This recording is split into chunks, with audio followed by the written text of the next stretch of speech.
preview. हमने 5 दिन का ऐलान किए थे। हम सोमवार के दिन हम हमारी मीटिंग्स कॉल करेंगे और मीटिंग के अंदर हम एक डेट तय करेंगे। मुझे मालूम है कि हिंदू धर्म के अंदर गणपति का त्योहार बहुत बड़ा होता है और हम आदर करते हैं आपके त्योहार का, आपके धर्म का और आपके मजहब का। मेरे में और रामगिरी के अंदर ये फर्क है, तो हम नहीं चाहते। तो त्योहार की बात करेंगे हम यकीनन हम डेट डिक्लेयर करेंगे और डेट डिक्लेयर करने के बाद हम पूरे महाराष्ट्र से, और मैंने जैसा कहा है, किसी ने कहा है, जिसने ये भी कहा है कि भाई हम मस्जिदों के अंदर चुन के और घुस के मारेंगे। उनके भाई ने कहा है कि कौन इम्तियाज जलील, तो मुझे बहुत जल्द पता चलेगा कि इम्तियाज जलील कौन है करके, जो मुंबई की तरफ हमारी गाड़ियों का काफिला और हम कूच करने के लिए जब निकलेंगे तो कौन इम्तियाज जलील है उस दिन आपको जवाब मिल जाएगा। सर, माझा एक असा प्रश्न आहे की अल्पसंख्याक आयोगाचे जे अध्यक्ष आहेत या सगळ्या प्रकरणात त्यांची चुकी दिसून येते, ते यात काय कारण सांगा? मी आज जारे खानलाही भेटलो, ते मायनॉरिटी कमिशनचे चेअरमॅन आहे। म्हणजे मायनॉरिटीमध्ये फक्त मुस्लिम येत असं नाही आहे, जैन आहे, पारसीज आहे, सिख आहे, बुद्धिस्ट आहे। हे त्यांचे हित जपण्यासाठी ते पोस्ट क्रिएट करण्यात आली होती की मायनॉरिटीजचे जे काही इश्यूज आहेत, स्वाभाविक आहे भारतीय जनता पार्टीने त्यांना नियुक्ती दिलेली आहे, त्यांच्या वतीने आलेले आहे, तर बोलताना काहीतरी शब्दांचा आपण कितपर्यंत बोलायचं आहे हे यांचं निर्भर असतं।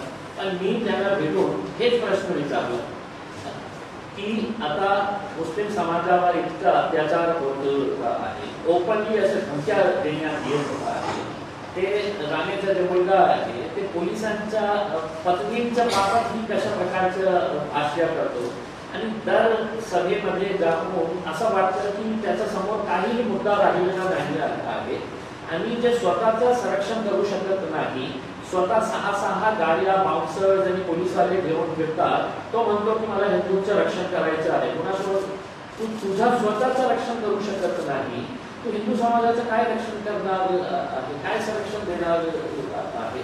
तर मी त्यांनाही प्रश्न विचारला की या देशामध्ये काहीतरी कायदा आहे ना? मी जावेद साहेबांना विचारलं की हे जे महाराजांनी म्हटलं, रामगिरीने म्हटलं, निलेश राणे म्हटलेले आहे आणि असे अनेक हे जे प्रकरण महाराष्ट्रामध्ये आपल्याला मागच्या काही दिवसामध्ये बघायला मिळत आहे। बांगलादेशमध्ये काय झालेलं आहे याची निंदा मीही केली, आपणही केलेलं असेल, सगळ्यांनी केलेली आहे, कोणीही त्याचं समर्थन करू शकत नाही। पण बांगलादेशमध्ये झालं तर आपण इथे हिंदू जन आक्रोश मोर्चा काढायचं आणि त्या हिंदू जन आक्रोश मोर्चामध्ये फक्त मुसलमानांना शिव्या द्यायचं, म्हणजे त्यांनी केलं पाप आणि आमच्यावर हे बोट दाखवून अशा प्रकारचे हे जे शिव्या देण्याचे कार्यक्रम सुरू आहे, आम्ही चिंता केलेली आहे। मग तुम्ही आमच्या प्रॉफेट मोहम्मदच्या बाबतीत बोलतो तर कोणीही त्याच्या बाबतीत बोलायला तयार नाही। आम्ही जन आक्रोश मोर्चा काढू शकतो ना, तेच काढणार आम्ही। आमचाही जन आक्रोश मोर्चा खऱ्या अर्थाने एक मुद्दा घेऊन आम्ही मुंबईपर्यंत जाणार आहे आणि मुंबईला जाऊन आम्ही काय करणार आहे? लोकशाही मार्गाने आम्हाला याला अधिकार दिलेला आहे की आपण लोकशाही मार्गाने काही गोष्टीचा विरोध करायचा असेल तर आम्ही करणार आणि आम्ही मुख्यमंत्री दोघं उपमुख्यमंत्रींना जाऊन एक संविधानाची प्रत आम्ही भेट करणार आहे आणि ते संविधान त्यांना देऊन आम्ही त्यांना सांगणार आहे की हे देश संविधानाप्रमाणे चालणार आहे, गुंडाराज नाही होऊ शकत। महाराष्ट्रासारखा एक प्रगतिशील राज्य ज्याला आपण म्हणतो की ज्याची एक परंपरा आहे, फुले, शाहू आंबेडकर, छत्रपती शिवाजी महाराज, छत्रपती संभाजी महाराज यांचं नाव उल्लेख घेऊन आपण आपल्या भाषणाची सुरुवात करणारे हे लोक अशा प्रकारचे गुंडराज महाराष्ट्रामध्ये आणत असेल तर त्यांना एक संविधानाची प्रत आम्ही भेट देण्यासाठी मुंबईला जाणार आहे आणि दुर्दैवाने महाराष्ट्राची जे पोलीस याची एक ख्याती होती, म्हणजे त्यांचा एक अभिमान होता की देशात सगळी चांगली पोलीस कुठे आहे तर महाराष्ट्रामध्ये, आणि मुंबई पोलीसचा तर जगभरात एक नाव होतं आणि अशा प्रकारे घटना होत असेल आणि पोलीस कोणाच्यावरही कारवाई करत नसेल तर मी काय केलेलं आहे की जेव्हा एक IPS ऑफिसर पास होतो तर त्याला एक शपथ देण्यात येते, त्या शपथ काय असतं ते मी काढलेलं आहे।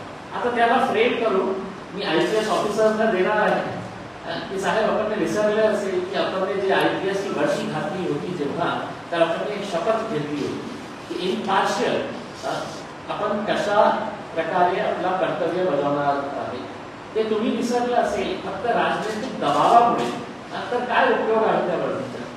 की तुम्ही कारवाई करणार नसेल आणि फक्त IPS IAS ऑफिसर म्हणून बसणार असेल, तर मला असं वाटतं की आम्ही जे करत आहे ते संविधानाच्या चौकीमध्ये राहून आम्ही हे करत आहे आणि कधीही कुठेही कोणत्याही जातीचा धर्माचा आदर केला नाही करणार नाही.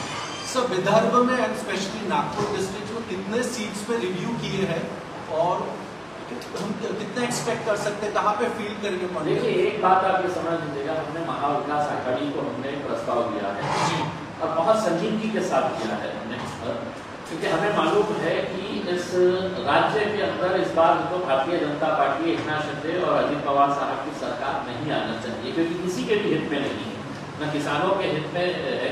उन्हें ऐसा लग रहा है कि 1,500 रुपये अपनी बहनों को देने के बाद उन्हें वोट मिल जाएंगे करके इसमें.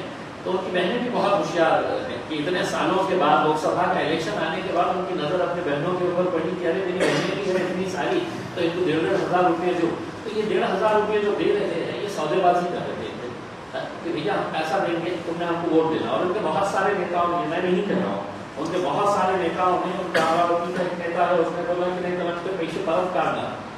औरंगाबाद के अंदर उनका एक भाजप का MLA उसने बोला की मिळाले ना, तुझ्या खात्यात आले ना, आता आमचा विचार करा, मतदान आम्हालाच करायचे आहे. म्हणजे स्पष्ट त्यांनी केलेले आहे. तर त्यांना असं वाटतं की 1,500 रुपये आपण मात्र विकत घेऊ शकतो. तो हमारे को अभी महाविकास आघाड़ी की तरफ से कुछ नेताओं के, बड़े बड़े नेताओं के साथ बातचीत तो हुई, मेरी जाती तौर के ऊपर मेरी कुछ बातचीत हुई और हमने उनको समझाया, देखिए हम हमारी जितनी ताकत है उतनी ही बात करेंगे, उतनी ही सीटों की हम बात करेंगे.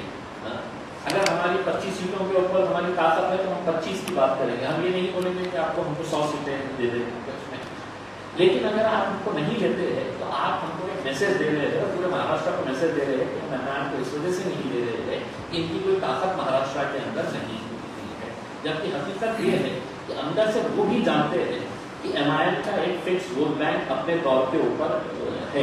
उसमें सिर्फ इनकी मानसिकता ये हो गई है कि साहब सिर्फ 3 ही कुर्सियां लगेगी स्टेज के ऊपर, एक के ऊपर उद्धव ठाकरे साहब बैठेंगे, दूसरे शरद पवार साहब बैठेंगे और तीसरे पे नाना पटोले बैठेगा. मैंने बोला हूँ कि नहीं, अब 4थी कुर्सी भी लगेगी और उस पर इम्तियाज जलील भी बैठेगा. तो वो हमें बाजू बिठाना नहीं चाहते. वो चाहते हैं कि साहब हम स्टेज पे बैठेंगे और तुम्हारा काम हमें इतने सालों से तुमने शतरंजियाँ उठाना, हमारे लिए कुर्सियाँ बिछाना, हमारे लिए करके ये काम करेंगे. तो हमने उनको प्रस्ताव दिया, उन्होंने कहा कि हम थोड़ा टाइम दीजिए, हम चर्चा करेंगे. हमने बहुत टाइम इंतजार किया. अब 9 तारीख के बाद से हमने फैसला कर लिया है कि हम हमारा फॉर्म डिस्ट्रीब्यूशन हम शुरू